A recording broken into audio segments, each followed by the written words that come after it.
Okay, today we're going to tackle immigration. I'm really going to be merging two things together. One is an overview of how we look at immigration, but the other one is there was a presentation we've done a couple of times, and that particularly involved Marilyn Parr and Ellis Smith, that presented how immigration worked for Ellis Island. And if you haven't seen that, I think it's one of the most powerful pieces of information you can find as to how this process really worked. So having said that, I'm going to shift over to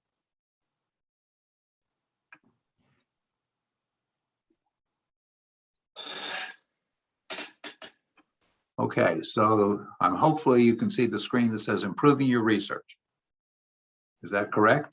Yes. Yes. Okay, Yes. great. So that's actually the last slide.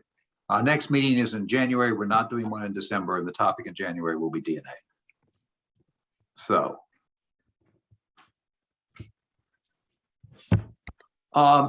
so when you start doing research on immigration, I find that the objectives you've got really are two or three. One of them is to understand where your ancestors really from. Okay. Often we have these concepts of where your ancestors from that are only partly accurate. Okay. There's an idea of a country or a province or a city or a village. And we were lucky enough with my wife's grandmother, who was still living when we married. So I had a chance to meet her, even though she didn't speak English particularly. We had a chance to go back to Poland and actually go to the tiny village where she had come from. And we found, or we were convinced we found, the a place where the sheep grazed that she had to watch in her teenage years. It is also a chance to find your ancestors' parents and siblings in a traditional sense, but it's other information you can find. I mean, there is more than one immigrant, for example, from Russia or from Germany who served in the military at some point. Okay, so I am going to mute people. You can unmute yourself.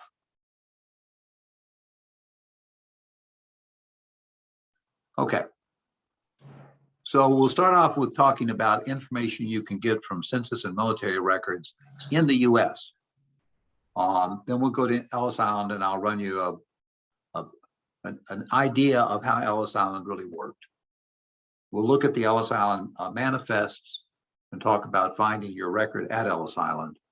And then we'll talk about naturalization records and a little bit about immigration before 1892, which is much more difficult. So when you look at records that involve your ancestor in the United States, and you look at census or draft records, there are a number of ways in which they may in fact contain a lot more information than you are used to.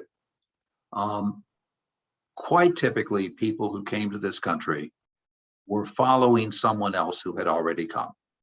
Someone from the same village, same community, same family, whatever. So when you see someone, you know, my wife's grandfather is there in Lynn, Massachusetts in 1910 census.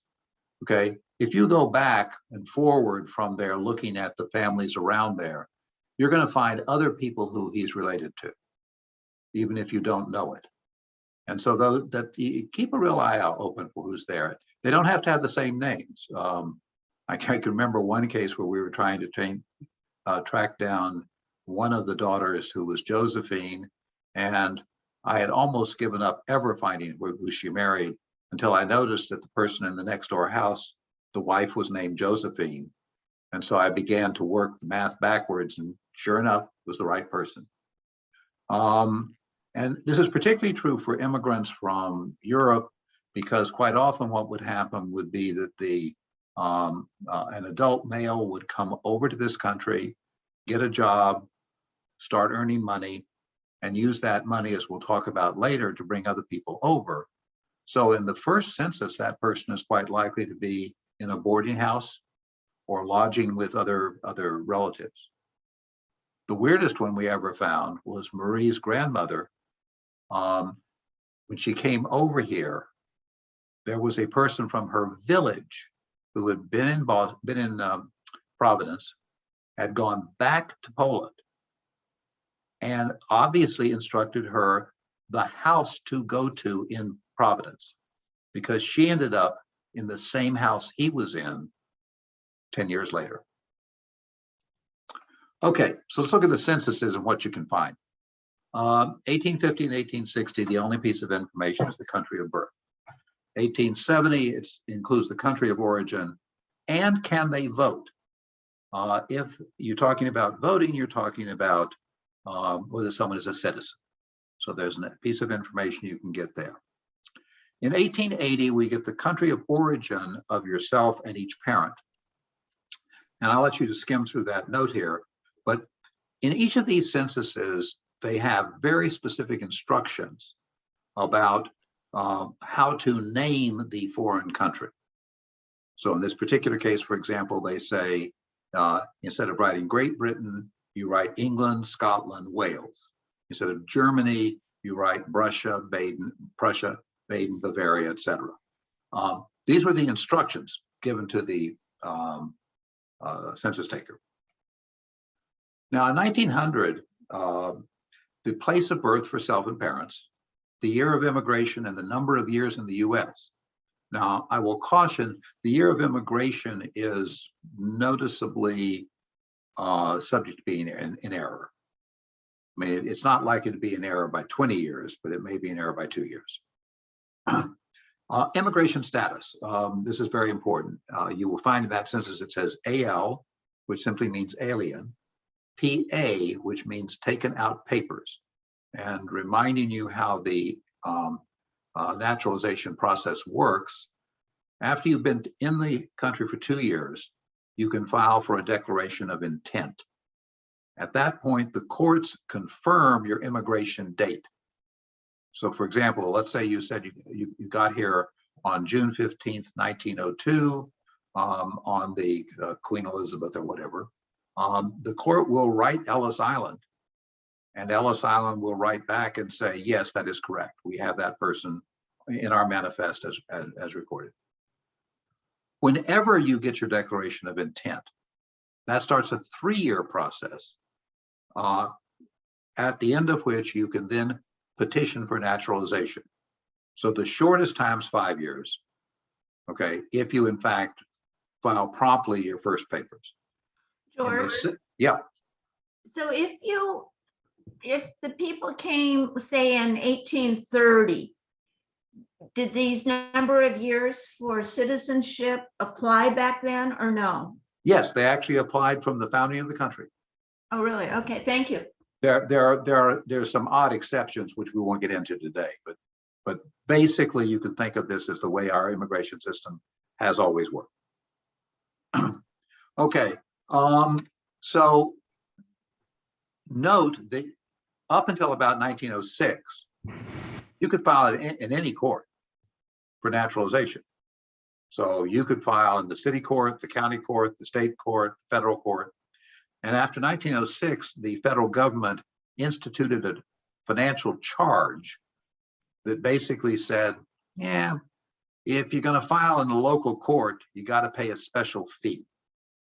So it became much less common. Now, I don't want you to read all this, but it's just an idea. In 1900, this is how long the instructions were that were given to the census taker. So for example, 140, write Ireland, England, or Scotland, or Wales rather than Great Britain, write Hungary or Bohemia rather than Austria, write Finland rather than Russia if the person was born in Finland, even though at that point in time, 1900, Finland was actually technically part of Russia. They caution language is not always a safe guide to birthplace. Then they have a special category for Poland. Poland's always in a special category. 1910, similar to 1900, It added what is your native language. In 1920, it was similar. They added the year in which you were naturalized. That's really valuable if it's accurate. 1930 is similar to 1900, plus the can this person speak English? 1940 backs out to a very different, but much less information. Your place of birth of yourself and your citizenship, not when did you immigrate, anything else. So you get a lot of information from the census records. You can also get a lot of information from the draft records.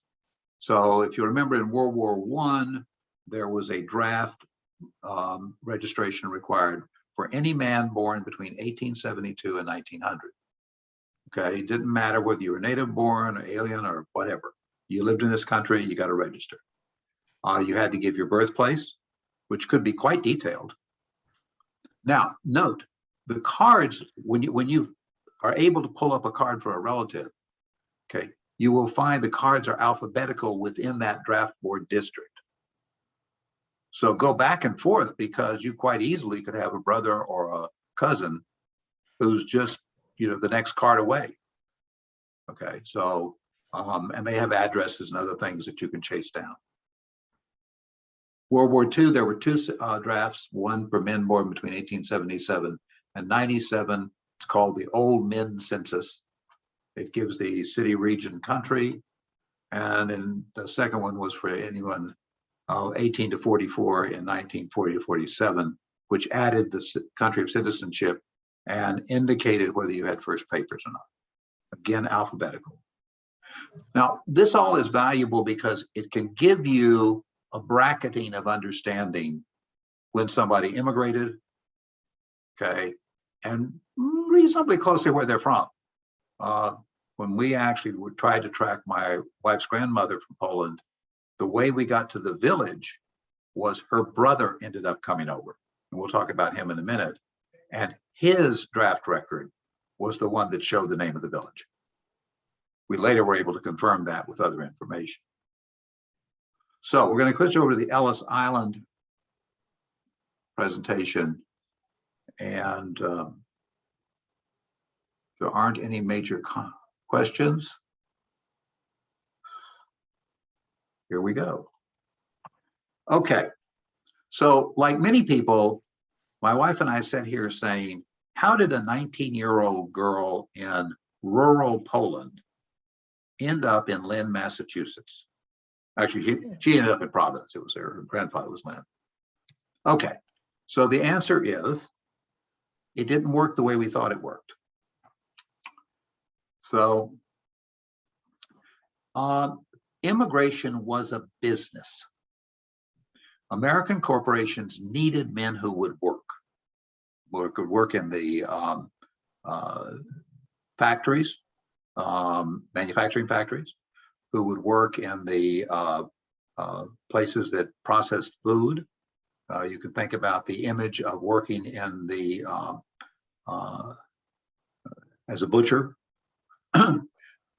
Meanwhile, the German steamship companies decided that this was a business, and the transit time for a German steamship was now down to 5 to 7 days.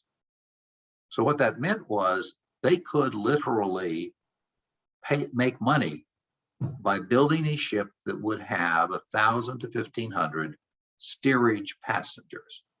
And that's what they did. They built a lot of ships, 190, a lot of ships. 12 million people came in through Ellis Island. In the month of April, 197 ships arrived with 250,000 people. Most immigrants got through Ellis Island in 3 to 5 hours, and less than 2% were rejected and sent back. So here we imagine this is a rural Polish farmhouse. And how did a rural person in Poland end up in Providence? The answer is that someone would sell them tickets, and they would be through tickets. The ticket would pay for the trip across Europe to get to the port, the trip on the steamship, the trip from New York City to wherever they were going. That would all be paid for. they would have a through ticket. And usually whoever paid for it would send some cash as well. As they went through Europe, they would be met by other agents. These were agents for the steamship companies. The steamship companies competed for and marketed to and really wanted to get immigrants. There would be agents who would help them at the customs stations, at the dockside, and the steamship company would basically provide housing and meals at dockside as they waited for the next ship, because you basically had a ticket on a ship, not on a particular sailing. This is a example of a ticket. So it came from McKeesport, Pennsylvania, okay, and paid for a passenger, took $53. Context here is, at this point in time, a healthy worker could earn $10 a day in the American factories. And, you know, $10 a day, you live in a flop house and you save your money, you can get 53 bucks pretty quickly. And that will pay for a trip. This was an advertisement in Poland. You know, come on, join us. We'll get you to the new world, America. This was just a receipt for money that was sent to Poland. So we start off in Vilnius, Lithuania. This is my wife's grandfather's family. And you make your way across Europe. What we found out was there was a fourth class fare. This, you know, you think about first class, second class, third class. For the immigrants, the railroads had a special fare, and it was significantly lower than the third class. So you could go from Vilnius to Bremerhaven for $5. You would have a customs station. Now, one of the things at the customs station was you not only had the issue of did you have a ticket and all the rest that was necessary, but if you were a man of possible military age, you know, did you serve your service or do you have service to do? And quite often this was a real problem for the Jewish families, which I don't want to get into now, but we could later. This would have been a dockside in Bremerhaven. This would be a manifest. Now, to put away the last vestige of anybody's belief, the manifest was written by an officer of the ship in Bremerhaven or Hamburg. This was not written by an American immigration agent. Hardly anybody's name was ever changed in Ellis Island. It may easily have been changed in Bremerhaven or Hamburg, okay? But this was written because, as you will see in a minute, the amount of time that the immigration officer at Ellis Island spent on any one person was in the small number of minutes. So ship comes out. This would have been steerage accommodations. This would have been the various staterooms for third class. And this would have been a dining salon. This looks pretty nice for steerage. Well, the reason is because if the steamship company delivered someone to New York who was sick, that person would be rejected and they would be required to return that person to Europe at their own expense and pay a fine. So they wanted everybody who came through that ship to be healthy. The steerage passengers had an open air area where they could stay during the voyage. And this was the first view they had of the New World. Okay. Anybody know what we're looking at? Chicago World's Fair. Coney Island. These ships would typically arrive at night. And so the first thing that someone would see of the New World would be the lights of Coney Island. And then the next morning, what they all remembered, the Statue of Liberty. At Ellis Island, the first thing that happened was you got a number pinned to you. You did not want to lose that number. That was you. It was the only way you got through.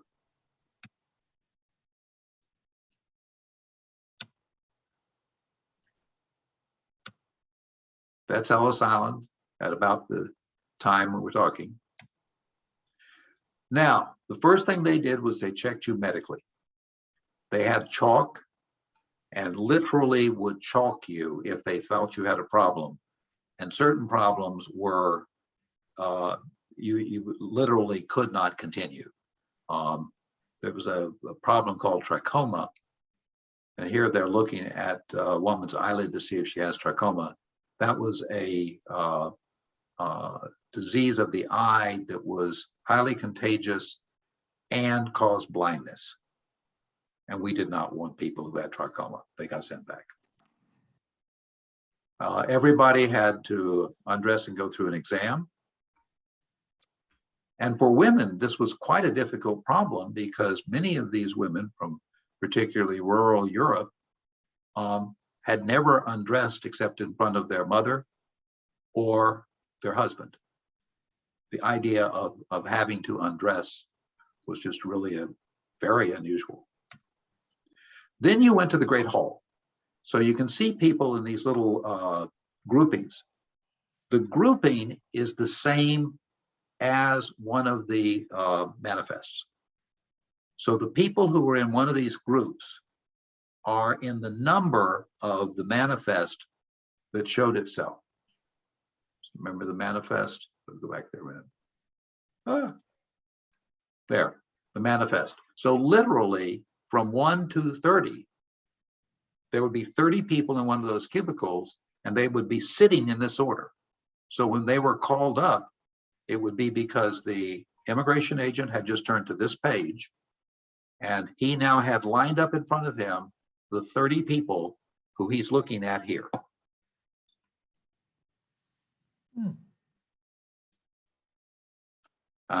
And this would be a young Polish couple just arrived. So they went up to, if you were an immigrant, you went up to the immigration officer who would be asking you a series of questions that were predominantly, is the information on this manifest accurate? They wanted to know that you had a place to go, that you had enough money to get there.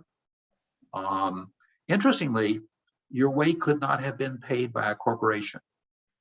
You know, I could not send agents to Europe to bring people in to work in my factory.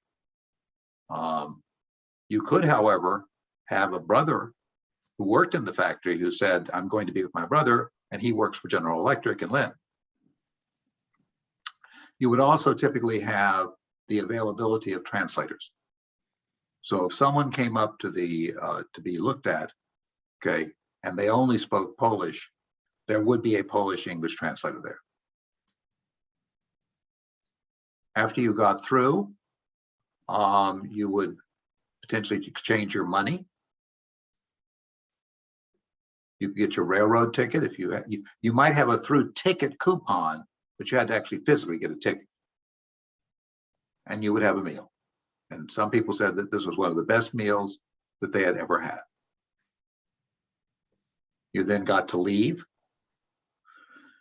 They actually had someone who met the ferry boat at the bottom end of Manhattan and would accompany them up to the train station.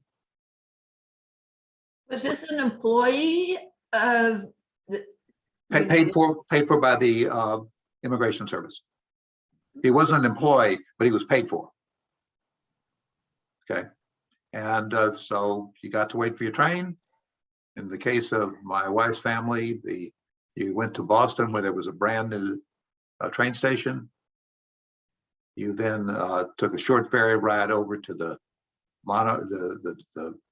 train that would take you out to Lynn, and now you were part of America. So just real quickly, this might be a typical grouping of Jewish men who had just come into the country.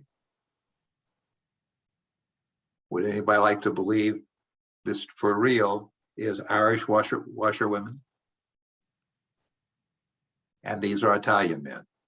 The Italians were interesting because many more Italians returned to the country after they'd earned money here, returned to Italy, because they had come here to earn money. They had not come here to immigrate. In fact, about a third of the people who immigrated during the Ellis Island period ended up returning home, many of whom had planned to go back. So immigration was a business. It was driven by our industrial economy and German steamships. Most immigrants, roughly 2/3 of the immigrants, had their way paid by someone in America. It was almost always a relative. Chain migration was the primary way people came. Few immigrants left home without a clear destination, and many returned home, and no one had their name changed. This is just a rough idea of the number of people who came to this country. Of course, for those who remember, we've got a few coming to San Francisco from the Far East. Then into Louisiana. There were other immigrant ports: Baltimore, Louisiana, Boston. A number of people came in through Canada. They landed in Canada and then eventually crossed the border. But the numbers during the Ellis Island period were just so dominantly through New York that that's what you look at. We'll talk about finding information about these people, but you can do research on the other ports. It would be unusual to have someone go through another port. Even in the case of my wife's family, where her grandfather came into Lynn, Massachusetts, and then brought his brothers and his wife over later. They all came in through Ellis Island, not through Boston.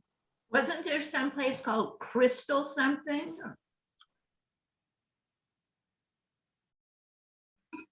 I'm not following the reference. There was a place called Castle Gordon. Oh, Castle Garden, yes. Castle Prior- Gordon. thank you. That was it. No, that's correct. Prior to 1892, the New York City landing port was Castle Garden. It was, if you know where Ellis Island is, there's Battery Park, which is the very southern tip of Manhattan. And during the Castle Garden period, Castle Garden was actually on Battery Park. And one of the things that happened was there was such a problem with people being taken advantage of, having their money stolen. You know, somebody who would say, you know, give me your money and I'll give you your ticket, kind of thing. And women, in fact, being taken for activities that they were not intended for. As a matter of fact, when they got to Ellis Island, if you were a lone woman immigrating, they really got tough with you about making sure that a man who lived here was going to take care of you, to the point that there were cases where they held people on Ellis Island until a brother or a cousin or an uncle showed up to pick them up. Okay. What was the time frame again? 1892 and forward? 1892 to 1922. Okay, because all my people came over before that. So they, yeah. And we'll talk briefly about that. Okay. And George, Yeah. I noticed that on that chart, on that map, they've got both Poland listed and Russia, USSR, but a lot of Polish people must have come under the heading of Russia. Yep, they did. So, and then would the Polish ones be people who came after? I think what you're looking First at World War? here, I think what you're looking at here is the way people were self-described coming in. Okay, So a big chunk of people from what we know as Poland would have been in the Austro-Hungarian Empire. They would have been from the southern part of Poland. A big chunk were from the northern part of Poland and Lithuania, who would have been Russia. And then another group were from Germany, the western part of Poland. So those numbers were enormous, as you can see. Okay, we're going to move back over to the other talk. So if you will bear with me.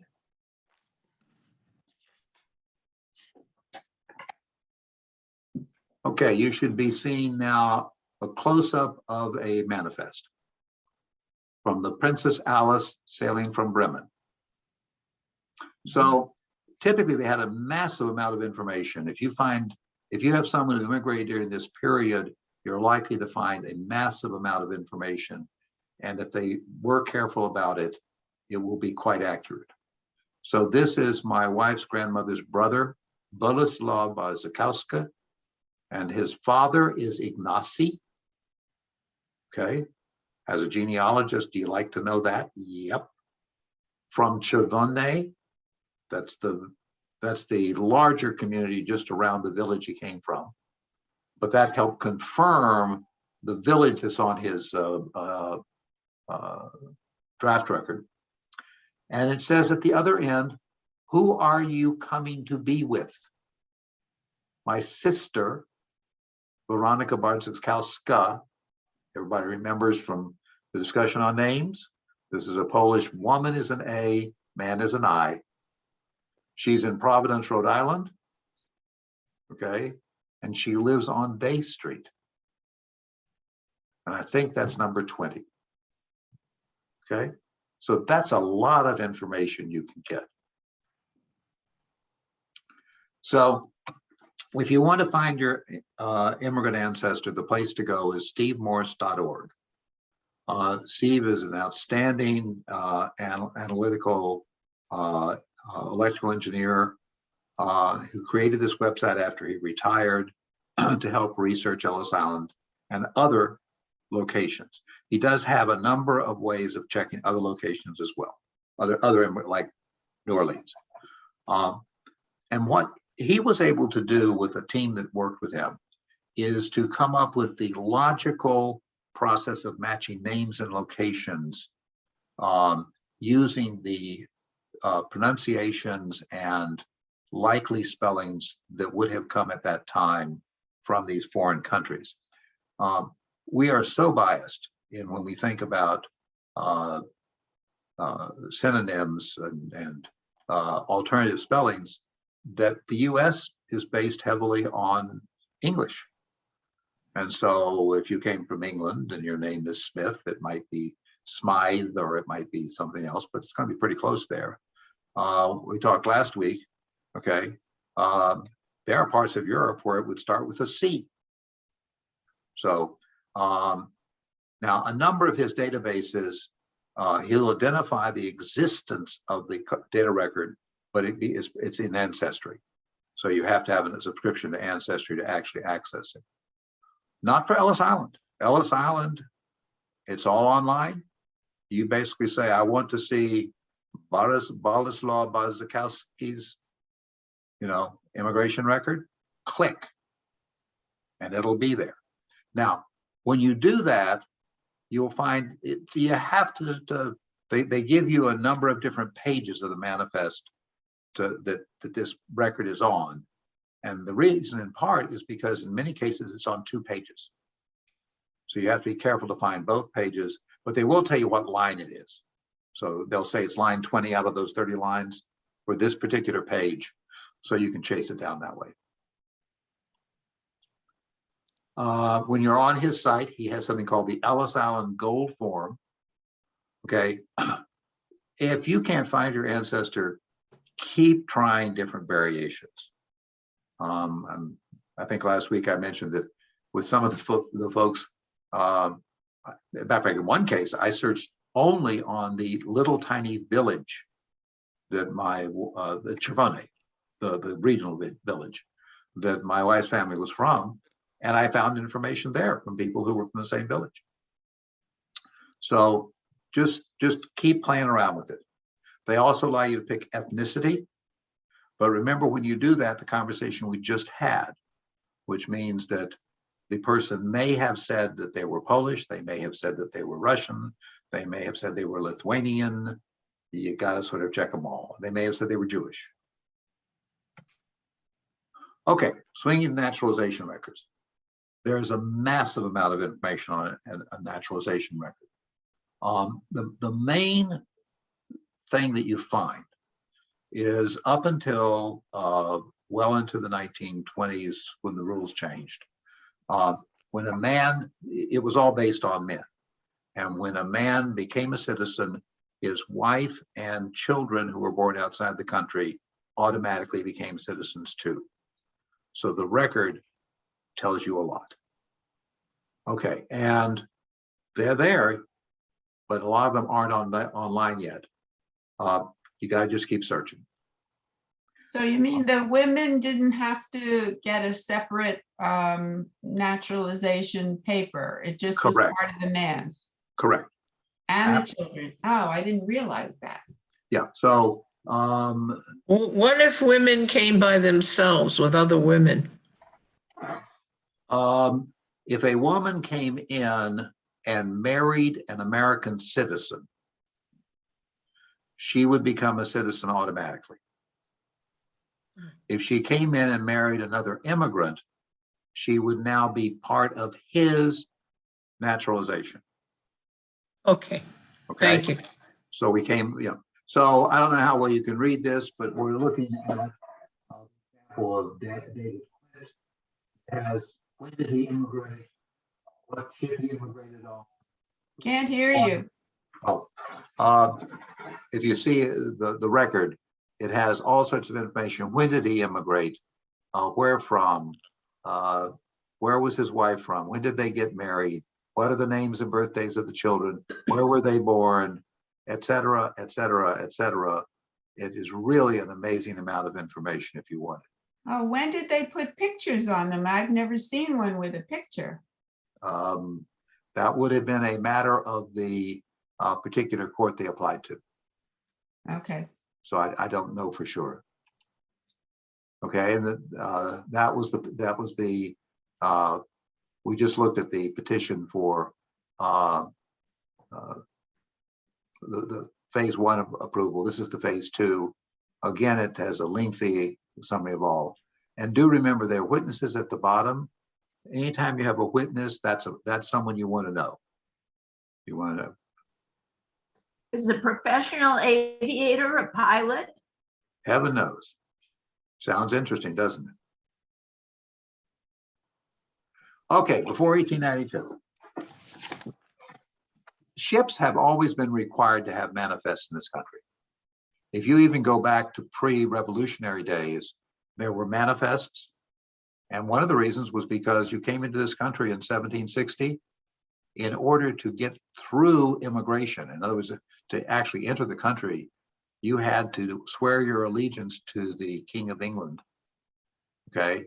And if you came from Germany, it didn't matter. Unless you were willing to swear your allegiance to the King of England, you didn't get in.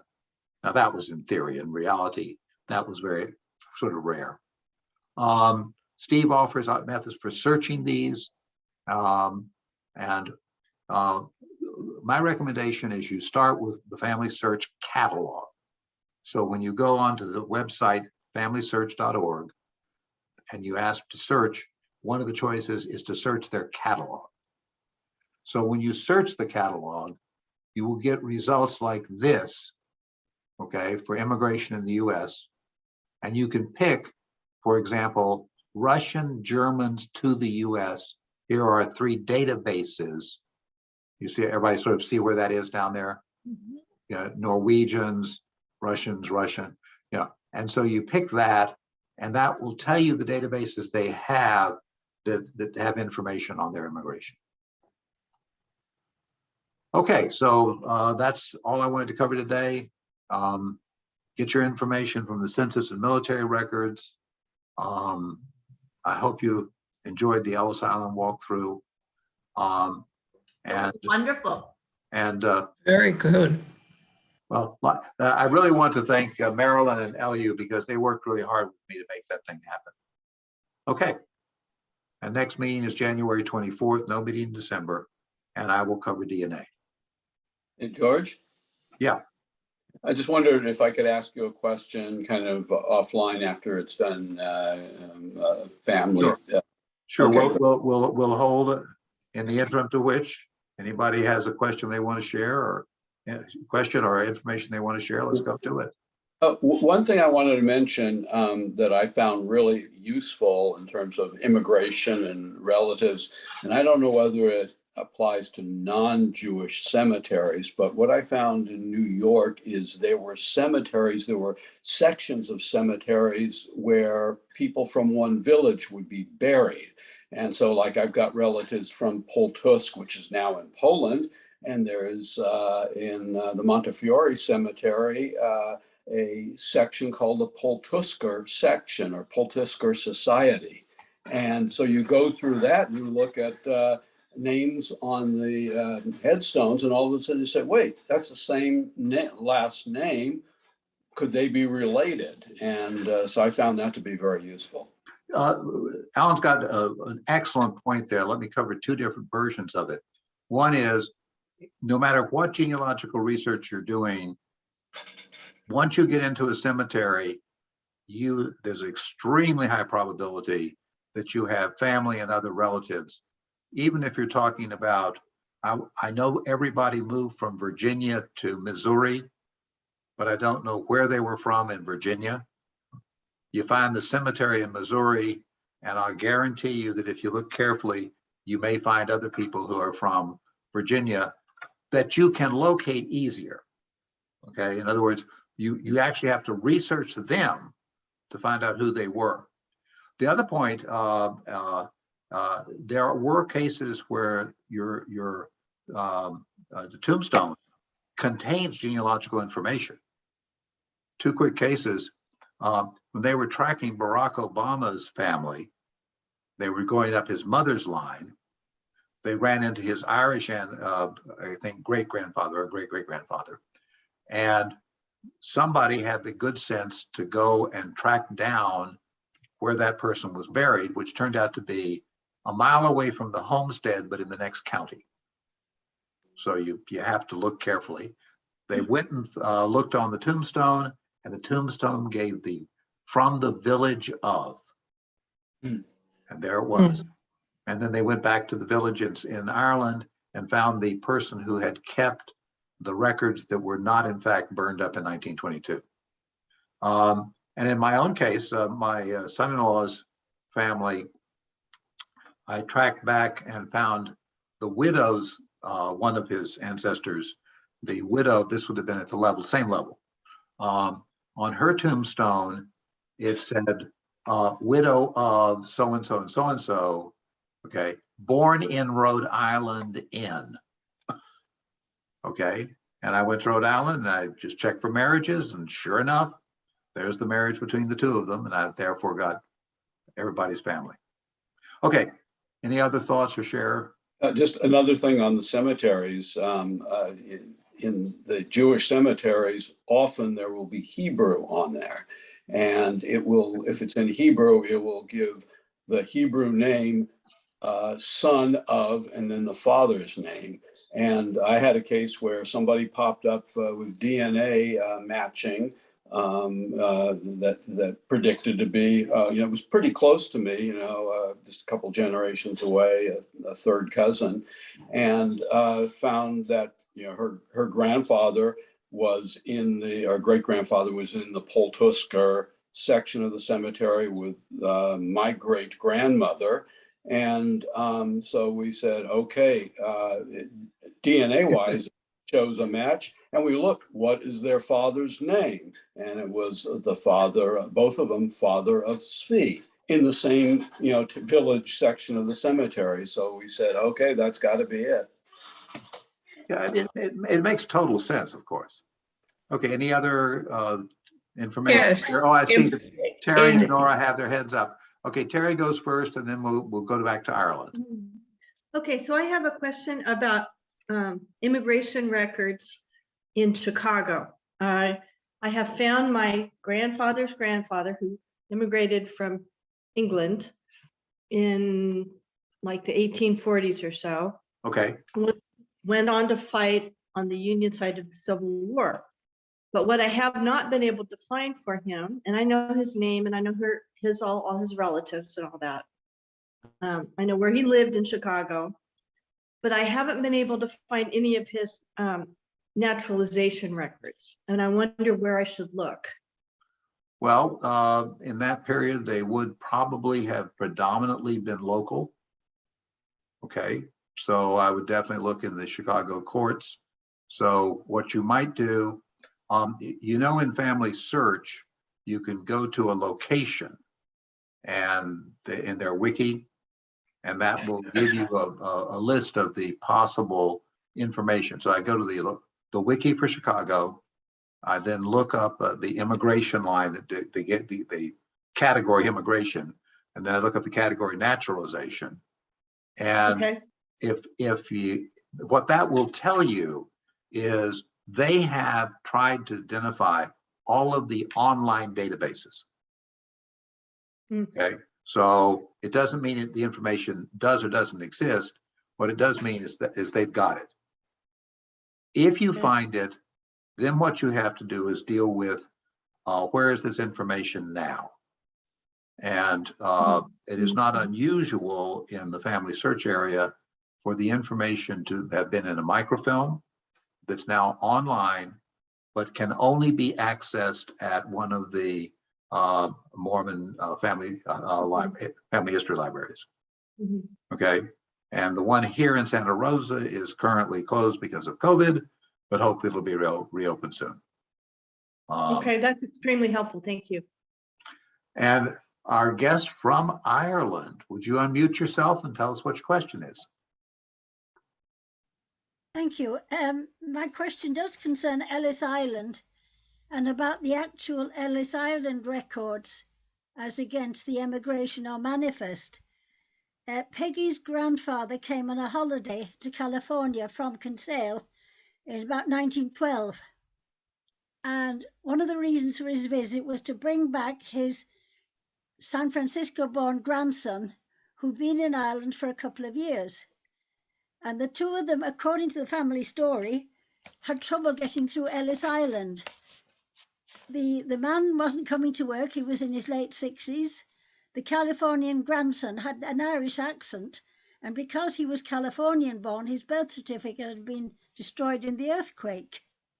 And he'd been so long in Ireland and the story was the two of them were kept overnight, and a third man who was traveling with them went and got help from the many various relatives who were cops in New York City. And I won't even go into that because that's too confusing altogether. But it's just, is there an Ellis Island record about these two having been detained overnight? And could I find it? The place you would start is to find the manifest that lists them. Well, I have that found.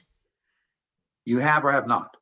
I have found that, yes. Okay, there should be a notation if they were held. Okay. Okay, it will show up in one of two ways. You don't want the way to show up to be a line through the name because that implies they were sent back. Yeah. But there will be a no, they wasn't notation. sent back. No, I said, but what you will find, there should be a notation that says that they were held. Okay, Right. I don't know about I'll go and look at that again. Thank you. Yeah. I don't know about separate records. I don't believe there are separate records that indicate when someone was released. Yeah. But that's the family story I heard about the visit. That's a great story. Okay, anybody else? George, you were going to get back to something about, you said something about Jewish people and people's immigration that you would talk about later. I'm available to talk about, so I'll let me ramble for a couple of minutes.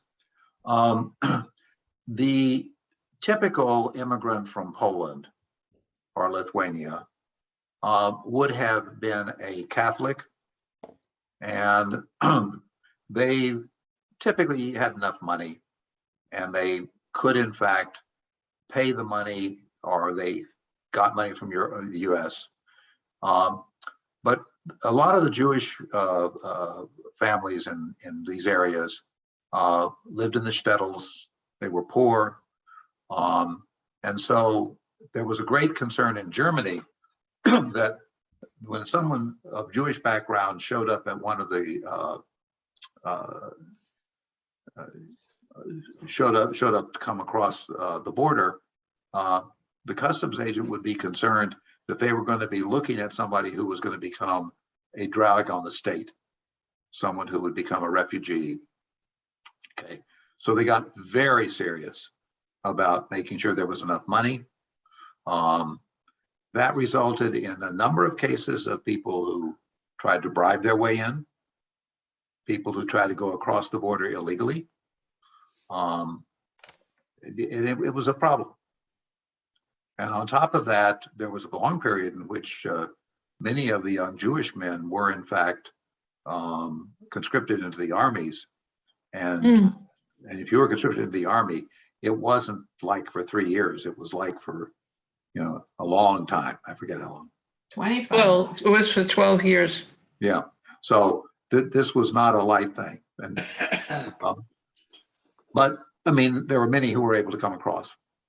Now, the other thing there is, whereas most of the non-Jewish family who came across had their way paid for by other family members who were in the US, a lot of the Jewish people who came across had their way paid for by Jewish aid associations, typically in New York City.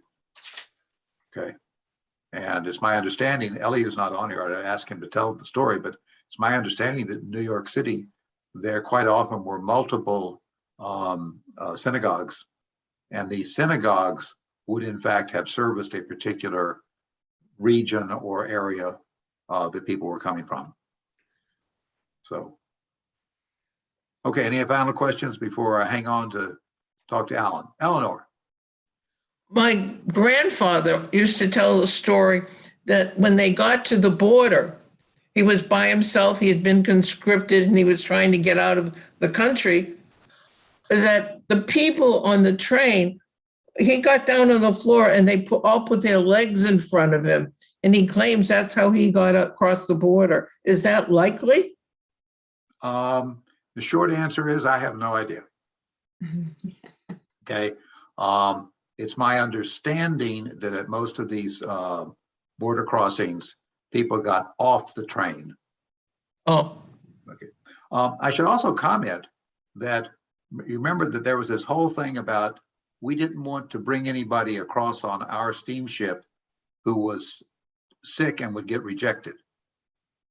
What that meant was if you got on the, started to go across the train from Lithuania to Bremenhaven, okay, you actually went through 3 different inspections and 2 different situations where you stripped, took a bath, and were inspected by a doctor. Wow. Okay. Because nobody wanted to have you rejected and sent back. And the Germans sure didn't want you to get to Bremerhaven and get rejected there by the doctors. Okay. Okay. All right. I think we're almost done.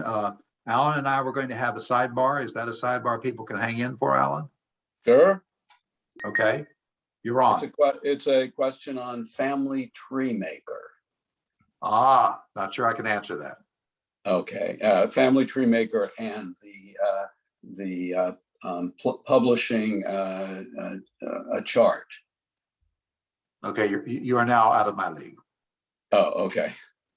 I haven't used Family Tree Maker for a decade, and I would not know much about how to do the charts. Yeah. Okay. Yeah. What it was? Maybe somebody else who's listening uses it. I like it because it's really easy to do some charts, charting on it. Just a family tree, an hourglass tree, or a descendant chart.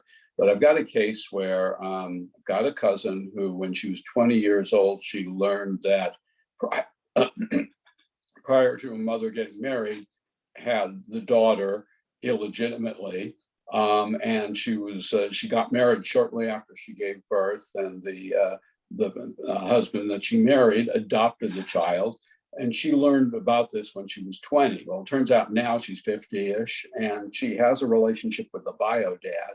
So I wanted to put it on the chart, the family tree.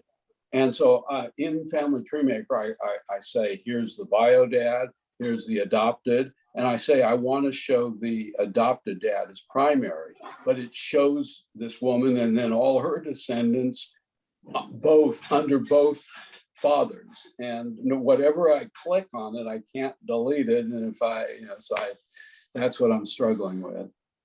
I would assume that is not an unusual problem.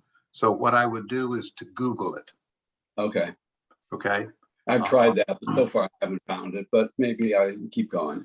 Yeah, well, maybe what you can find is someone else who has dealt with the problem. Right, yeah, okay. Thanks, George. Okay, so everybody have a great Thanksgiving. And as far as this club is concerned, we're going to talk about a great Christmas as well. Now, I will actually be on vacation, hopefully, not here in January. So that will be a Zoom meeting. But when we get to February, I sure as hell hope we're back to being able to have in-person meetings and we are moving over to East. And if we do that, we will still have a Zoom meeting combined with it. I'm very used to doing hybrid meetings. And so for those, including if Nora can't quite make it to Oakmont, she's welcome to stay on Zoom. Thank you But the very one in much. January I've will be- enjoyed it Okay, and learned something. okay. Everybody have a great Thanksgiving. Happy Thank you. happy holidays to you, George.